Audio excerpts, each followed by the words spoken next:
پاکستان کے جو وزیر دفاع ہے خواجہ آصف، انہوں نے کھلم کھلا اس بات کا کہا ہے کہ بھارت جو ہے وہ کابل کو اپنی پراکسی بنا کے جو مئی کی ہاری ہوئی جنگ ہے اس کا بدلہ لینا چاہ رہا ہے۔ اب یہ ٹاکس شروع ہوئیں، ٹاکس پہلے قطر میں ہوئیں، پھر ٹرکی میں ہوئیں۔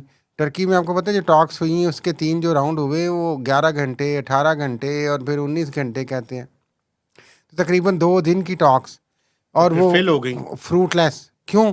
کیونکہ واحد ڈیمانڈ یہ تھی، زبانی تو وہ کہتے ہیں بات کرتے ہیں جو خبروں میں آئی ہے، لیکن ان ریٹن وہ نہیں مانتے کہ ہم ان کو روکیں گے، وہ کسی چیز کو ایسا بلیک اینڈ وائٹ میں میں آپ لانا کو نہیں بتاتا ہوں چاہتے۔ ایشو کیا ہے۔